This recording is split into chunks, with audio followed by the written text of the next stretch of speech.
ఓం శాంతి. Vizag vision ప్రేక్షక మహాశైలందరికీ కూడా June 21 ప్రపంచ యోగా దినోత్సవము యోగా ఆంధ్ర శుభ సందర్భంగా అందరికీ కూడా శుభాభినందనలు, శుభాకాంక్షలు. ప్రజాపిత బ్రహ్మకుమారి ఈశ్వరీయ విశ్వవిద్యాలయం నుంచి రామేశ్వరిని మాట్లాడుతూ ఉన్నాను. ముఖ్యంగా ఈరోజు అందరికీ కూడా ఒక ప్రపంచానికే ఒక గర్వకారణంగా ఉండేటువంటి రీతిలో మన ఆంధ్రప్రదేశ్లో, మన విశాఖపట్నంలో ముఖ్యంగా గౌరవనీయులైనటువంటి ప్రధానమంత్రి శ్రీ నరేంద్ర మోడీ గారు, అదేవిధంగా గౌరవనీయులైనటువంటి ముఖ్యమంత్రి శ్రీ నారా చంద్రబాబు నాయుడు గారు, వారి తదితరుల ఆధ్వర్యంలో యోగా ఆంధ్ర అనేటువంటి పేరుతో 5.5 లక్షల మంది ప్రజలతో ఈ కార్యక్రమాన్ని నిర్వహిస్తున్నారు.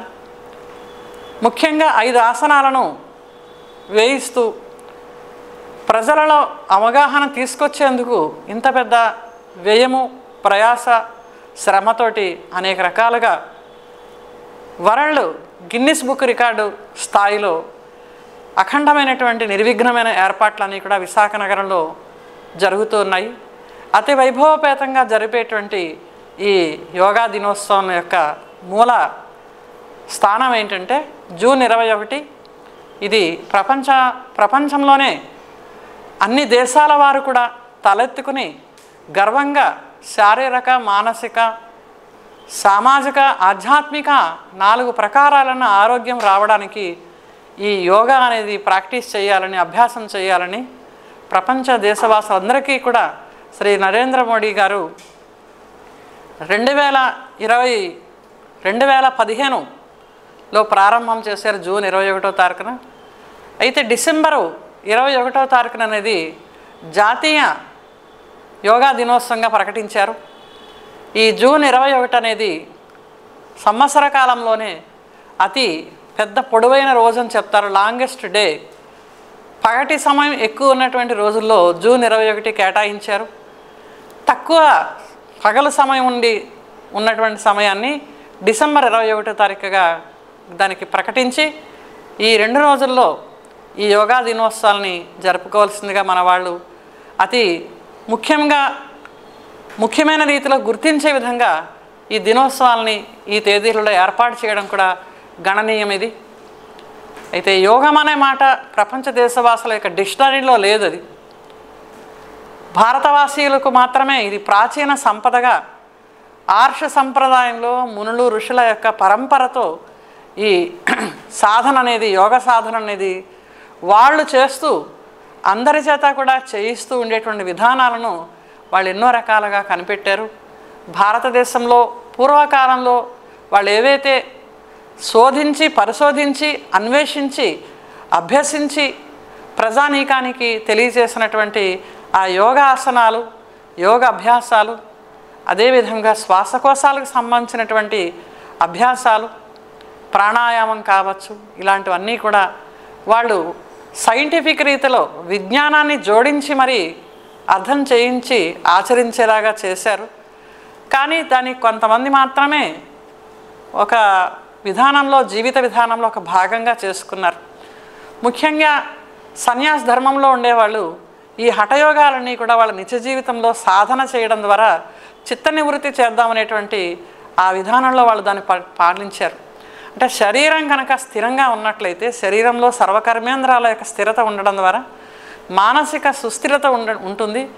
ఆ సుస్థిరత యొక్క ఏకాగ్రతతో వాళ్ళు భగవంతుని ధ్యానం చేయొచ్చేమో అనేటువంటి ఒక విధానంలో వాళ్ళు ఆచరిస్తూ వచ్చారు. కానీ శరీరము, ఆత్మ అనేవి 2 విశేషంగా ఉన్నాయి. శరీరము వినాశనం చెందేది, ఆత్మ అవినాశి.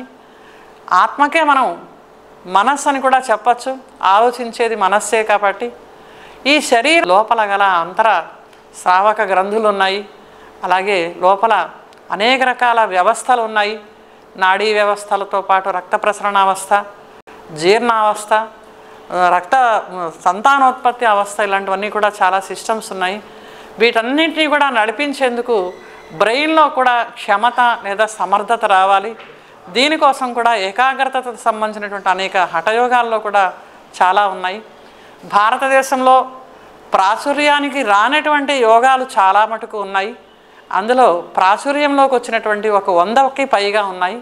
అందులో ఈరోజు మనం ముఖ్యంగా వశిష్ఠ యోగం అని, అలాగే పాతంజలి యోగం నడుస్తూ ఉంది. ఇప్పుడు వివేకానందుడు కూడా రాజయోగాన్ని అభ్యసించి అనేక మందికి ఏకాగ్రతను చేకూర్చడానికి అనేక రకాల హఠయోగాలు నేర్పించారని చెప్తారు. శారీరక ఆరోగ్యానికి మనసు యొక్క ఏకాగ్రత చాలా అవసరం. శారీరకమైనటువంటి స్థిరతకు కూడా మానసిక ఏకాగ్రత చాలా అవసరం. ఏ రోజు మన మనస్సు అస్థిరంగా ఉంటుందో లేదా అశాంతిగా ఉంటుందో ఆ రోజు శరీరంలో కూడా అనేక రకాల నకారాత్మకమైనటువంటి ప్రకంపనలు వస్తూ ఉంటాయి. అంటే నెగిటివ్ థింకింగ్తో పాటు నెగిటివ్ వైబ్రేషన్స్ కూడా మన శరీరంలో వ్యాపిస్తూ ఉంటాయి. తద్వారా ఈ నెగిటివ్ ఎనర్జీని ఉపయోగించుకుని శరీరంలోని అనేక రకాల టాక్సిక్ హానికరకమైనటువంటి హార్మోన్స్ ఉత్పత్తి అవుతూ ఉంటాయి. వాటి వలన మనిషికి అనారోగ్యం అనేది సహజంగానే సంప్రాప్తిస్తుంది. అయితే యోగం పరమౌషధం అన్నారు మన పెద్దవాళ్ళు. యోగం అంటే అసలు వాస్తవానికి ఏమిటంటే ప్రాప్తి. యోగం అంటే కలయిక అని అర్థం. ఎవరి ప్రాప్తితో మనము సంతృప్తిగా సంతోషంగా జీవించగలుగుతాం. ఈరోజు మనిషికి శారీరకమైనటువంటి ఫిట్నెస్ ఒకటే కాదు, మెంటల్ ఫిట్నెస్ కూడా చాలా అవసరం. దాంతోపాటు సామాజికమైనటువంటి సమతుల్యత కూడా అతని జీవితంలో చాలా కావాలి. దానితో పాటు ఒక ఆధ్యాత్మికమైనటువంటి చింతన కూడా మనిషికి నిత్య జీవితంలో చాలా కావాలి. ఈరోజు మనం చూస్తున్నట్లయితే ఈ యోగాసనాలను నేర్పించే వాళ్ళు కూడా ఒక జీవనోపాధిగా ఎంచుకుని దీన్ని అందరికీ నేర్పిస్తూ ఉన్నారు. ఒక 15 రోజులు 20 రోజులు దీన్ని నేర్చుకుంటారు, కానీ మళ్ళా మేము యోగా నేర్చుకున్నామంటారు, వదిలేస్తారు. అసలు నిత్య జీవితంలో సహజమైనటువంటి యోగాసనాలు ఏంటంటే కూర్చోవడం కూడా ఒక ఆసనమే, వంగుని ఏదైనా వస్తువులు తీయడం కూడా పర్వతాసనంగా చెప్పారు సూర్య నమస్కారాల్లో. అదేవిధంగా పన్నగాసనం అన్నారు, భుజగాసనం అని చెప్పారు, తర్వాత వజ్రాసనం అన్నారు. ఇవన్నీ మనం నిత్య జీవితంలో నుంచునేటువంటి పోస్చర్స్. వీటిని మనం సరైన రీతిలో యోగాసనాల రూపంలో కనుక దాన్ని మనం ఉపయోగించినట్లయితే పొద్దున లేచిన దగ్గర నుంచి రాత్రి నిద్రపోయే వరకు కూడా మనం జీవితమే ఒక యోగాగా కూడా మనం మలుచుకోవచ్చు. చాలామంది అనుభవజ్ఞులైనటువంటి యోగా నిపుణులు ఇదే చెప్తున్నారు.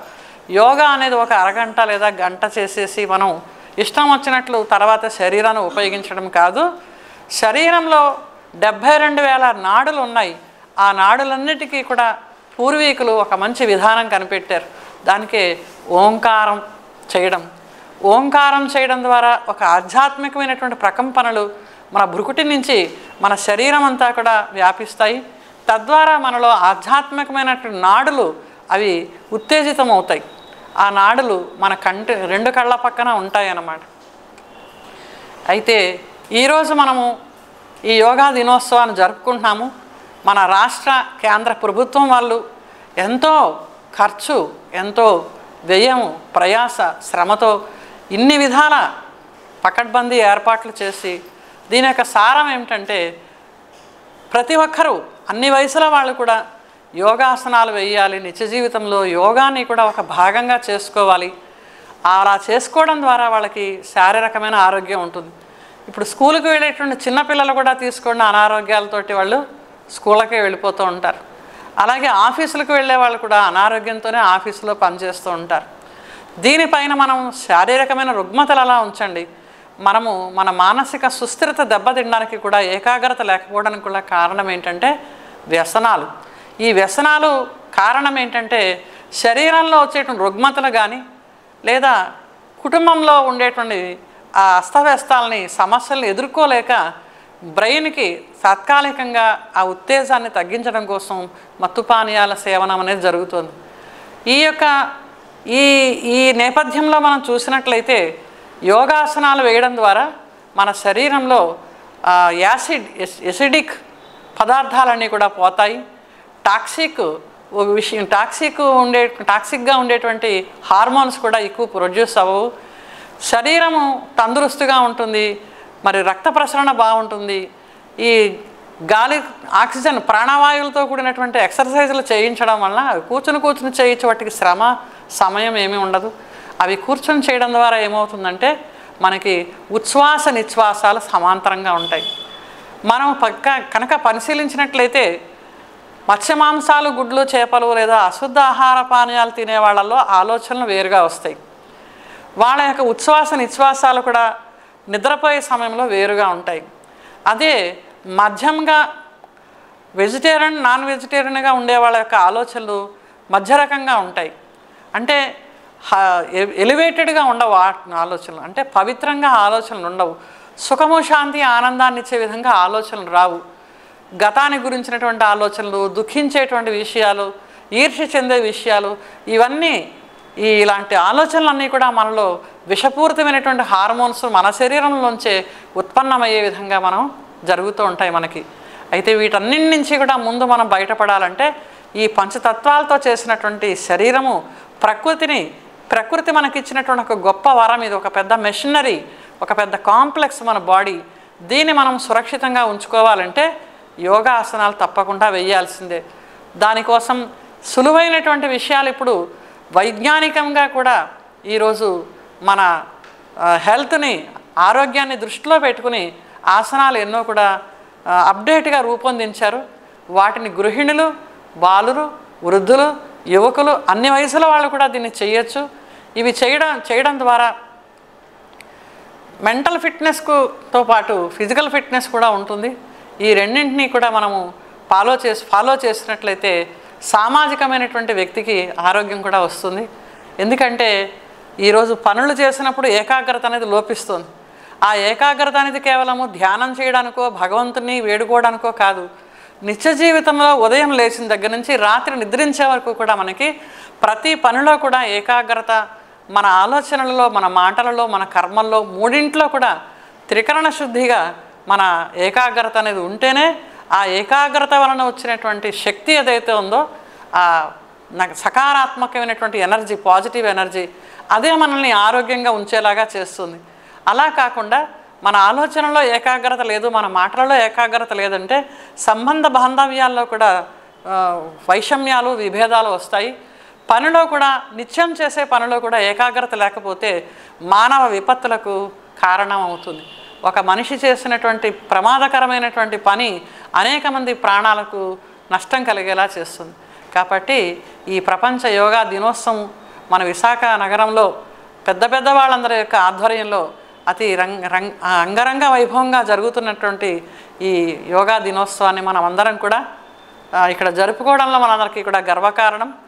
ఇది కాకుండా ఇందులో పాల్గొనేవాళ్ళు, దీనిలో అనేక రకాల శ్రమతోటి ఓర్చి కార్యకర్తలు, కర్తవ్యాన్ని నిర్వహించేటువంటి అధికారులు, వీళ్ళందరికీ కూడా శుభాకాంక్షలు తెలియజేస్తూ మీ అందరికీ కూడా శరీరాన్ని ఆరోగ్యంగా ఉంచుకోండి, తద్వారా మనసును ఆరోగ్యంగా ఉంచుకోండి. ఈ రెండింటి ద్వారా సామాజిక కుటుంబం యొక్క ఆరోగ్యాన్ని బాగా ఉంచుకోండి. ఈ మూడింటి ద్వారా ఆధ్యాత్మిక చింతన ఆఖరిది కాబట్టి దాన్ని కూడా మనం సాధించగలుగుతాం. అందరికీ కూడా ఓం శాంతి. ధన్యవాదాలు.